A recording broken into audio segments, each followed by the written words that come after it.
Corte dijo que no se revisara el FOBAPROA, eso no quiere decir que el pueblo estaba a favor de ello. Sencillamente la Corte recibe instrucciones del presidente de la República. Bueno, hasta los de la Corte lo saben, más ellos. Y se hacen pendejos. Pero ahora resulta que se va a quitar la independencia.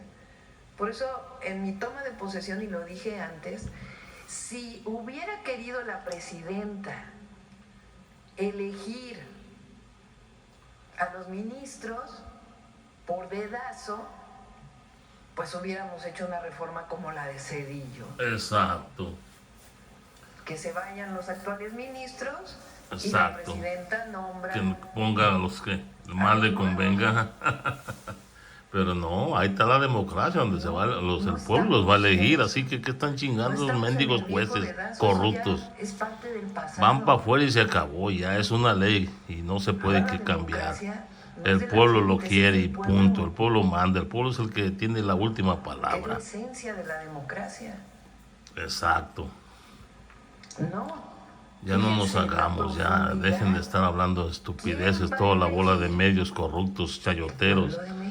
Dejen de estar hablando tanta pendejada, por favor, por vida suya. ¿Qué tienen que cumplir quienes van a participar? Porque también es eso, ¿no? No es que van a llegar jueces, ministros, magistrados, que va a haber una crisis del Poder Judicial porque no tienen experiencia, no sé.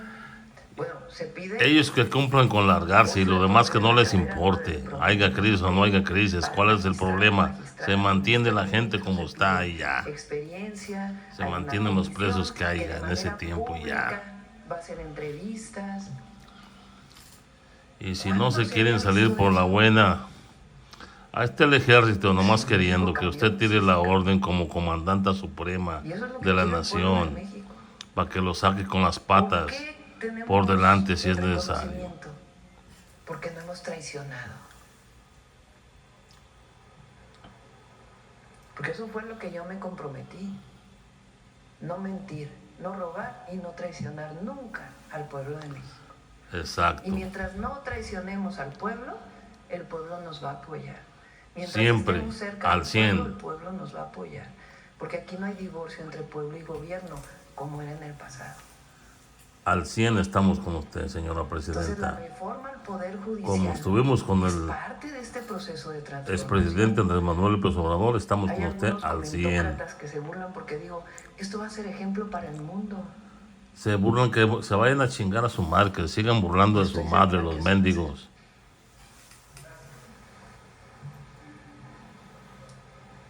Porque sí va a ser un ejemplo para el mundo cómo se deben elegir los jueces y los que rijan la ley. En el canal 44 de Ciudad Juárez, Chihuahua, el 66 de Mexicali y el 33 de Tijuana, Baja California. Presidenta, mi primera pregunta: Ciudad Juárez, en la frontera de Chihuahua y Texas, sufre una crisis hidráulica derivada de los compromisos de abastecimiento de líquido contemplado en acuerdos internacionales. Hay proyectos y acciones concretas con el gobierno del estado de Chihuahua. Sí,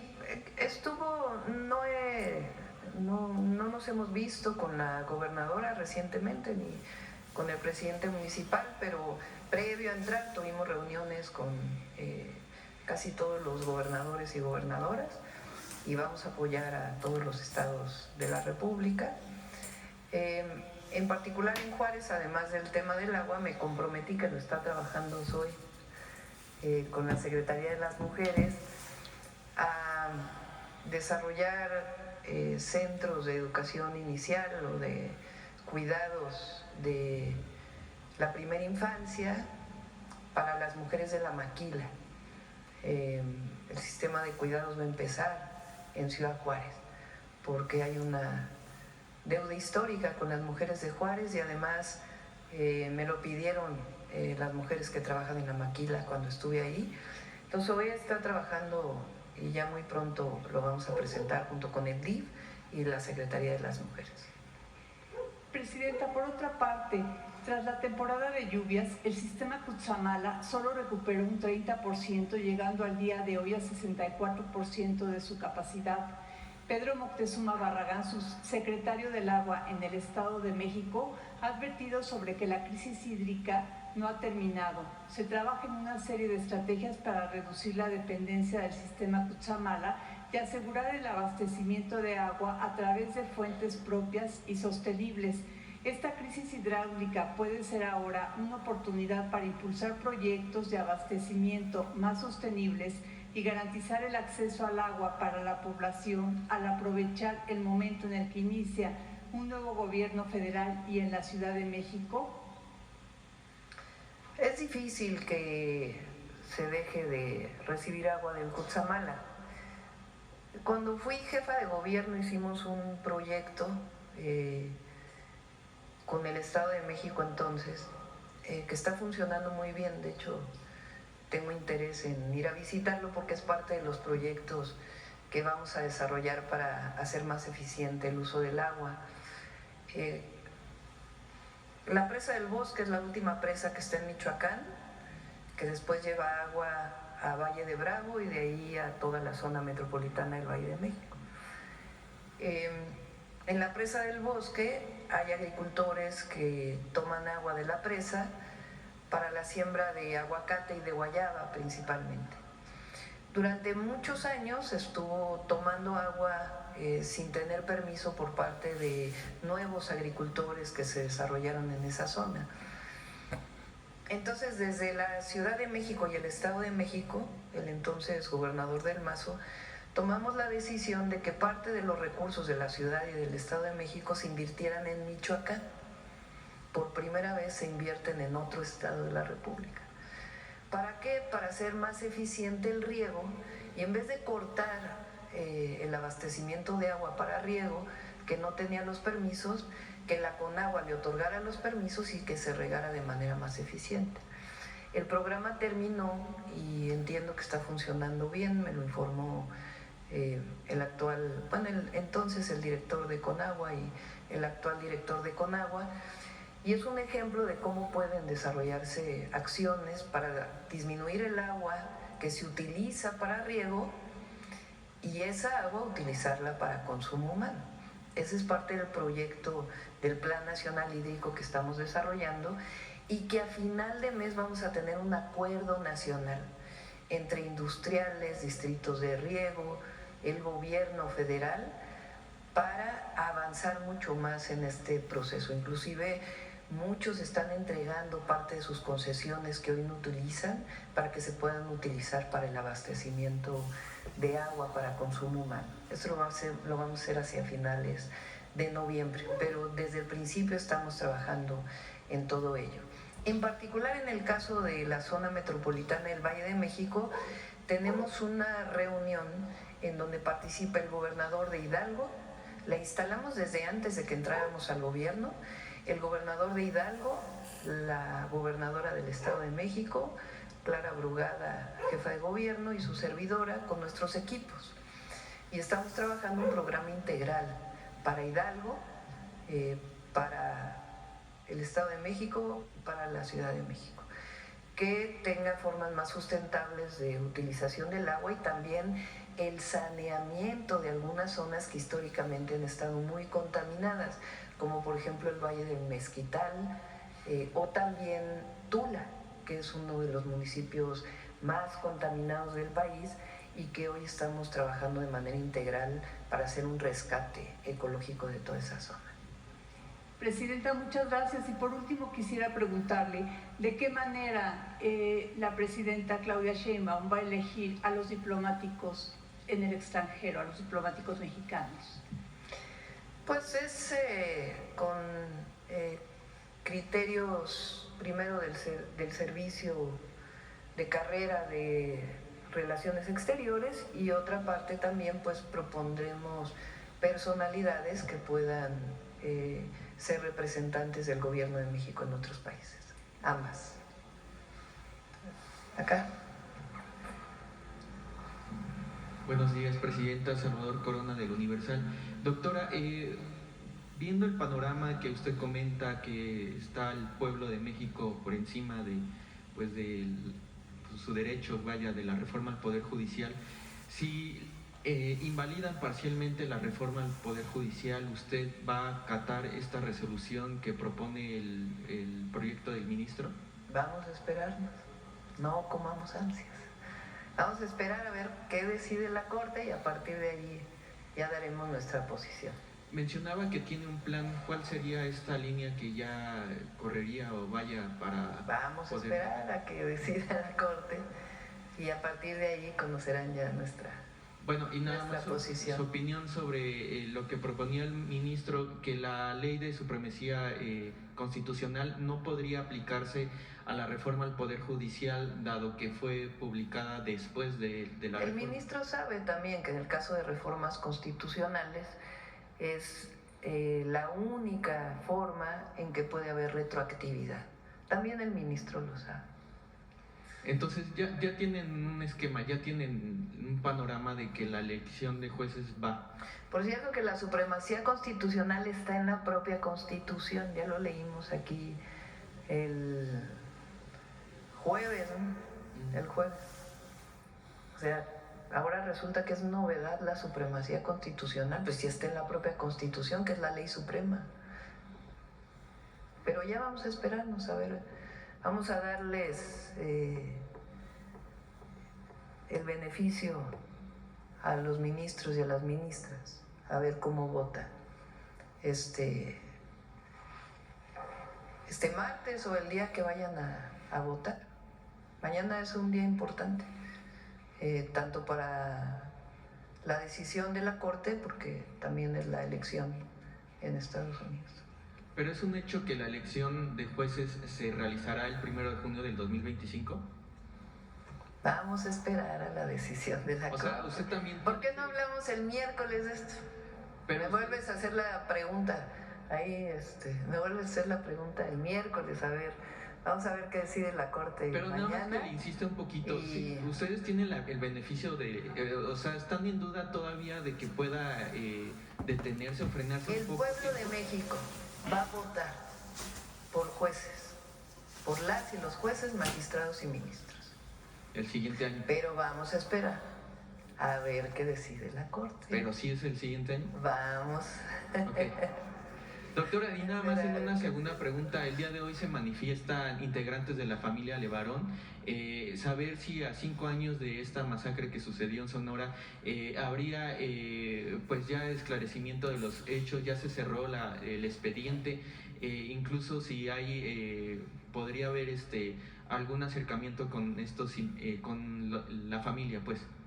Hay 36 detenidos por parte de la Fiscalía General de la República de este lamentable suceso.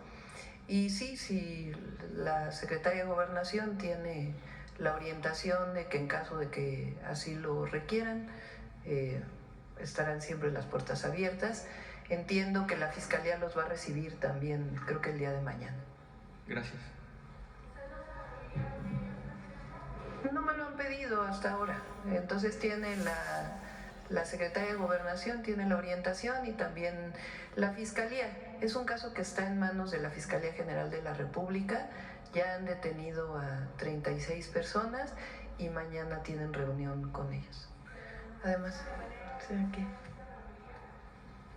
Vamos a esperar a ver qué pide la familia. Buenos días, Presidenta. Fernando Mejía, de Grupo 7 Noticias. Me gustaría insistir un poquito en el contexto de la próxima cumbre del G20 en Brasil. ¿Cuáles son los objetivos específicos que busca alcanzar esta reunión internacional? Además, ¿de qué manera planea utilizar esta plataforma para fortalecer la economía mexicana y pues abordar los desafíos globales?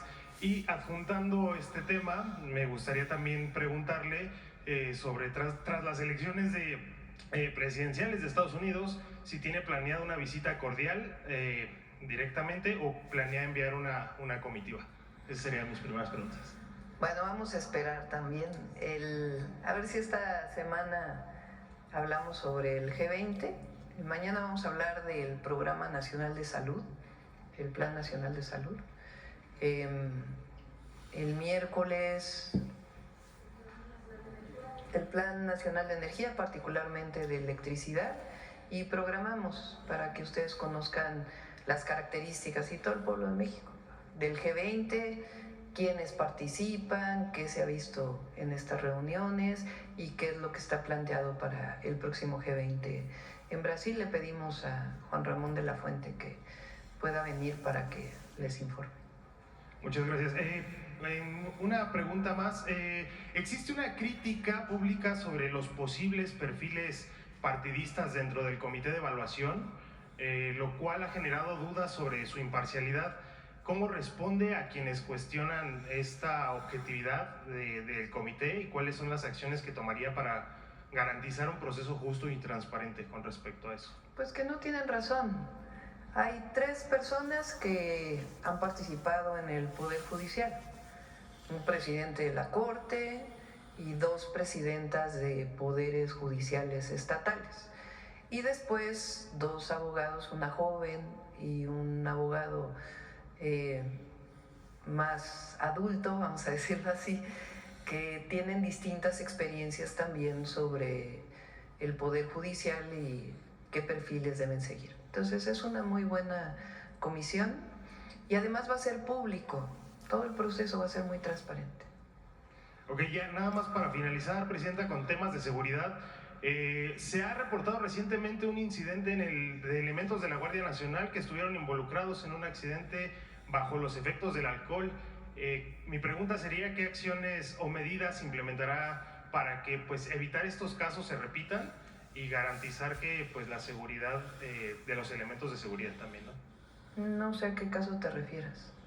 Existió en la semana pasada un caso de un choque de elementos de la Guardia Nacional.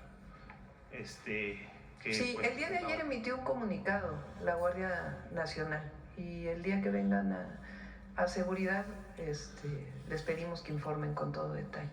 Pero cualquier caso en que haya una irregularidad de cualquier servidor público y particularmente de las Fuerzas Armadas, pues tiene que sancionarse administrativa y si es el caso y lo amerita incluso penalmente.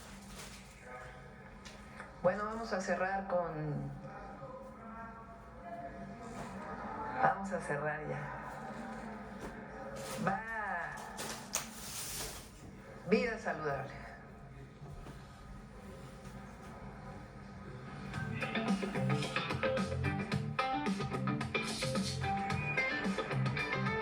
El principal problema de salud que enfrentamos en México es el elevado índice de obesidad. Según datos del Instituto Nacional de Salud Pública, el 36.9% de las y los mexicanos adultos viven con esa enfermedad. Y si no hacemos algo, para 2030 podría ser prácticamente la mitad de la población adulta. El riesgo es enorme. Padecer obesidad incrementa la posibilidad de sufrir diabetes, hipertensión, dislipidemias, enfermedades cardiovasculares, accidentes cerebrovasculares y varios tipos de cáncer. Es urgente tomar acciones preventivas porque en las últimas 5 décadas la obesidad y sobrepeso en niñas, niños y adolescentes de México se ha multiplicado 5 veces. Puedes empezar por nuestra gran aliada, la alimentación saludable. Consume más frutas y verduras. Bebe agua simple en lugar de refrescos y bebidas azucaradas. Y no consumas alimentos procesados y con sellos. Para que te des una idea, una sopa instantánea de vaso contiene la 4ª parte de grasas saturadas y la 5ª parte del sodio que necesitas al día. Y eso en apenas 64 gramos de alimento. Es mejor si eliges una alimentación balanceada con los nutrientes que necesitas para estar bien. Por ejemplo, la dieta de la milpa. También incrementa tu actividad física, aunque sea poco a poco. Muy pronto verás los resultados. Y lo más importante, acude a tu clínica o centro de salud para que un especialista te evalúe, supervise y te dé seguimiento. Todas las personas tenemos derecho a una vida saludable. Alimenta bien tu vida. Come frutas y verduras. Muchas gracias a todos y a todas. Nos vemos mañana. Gracias.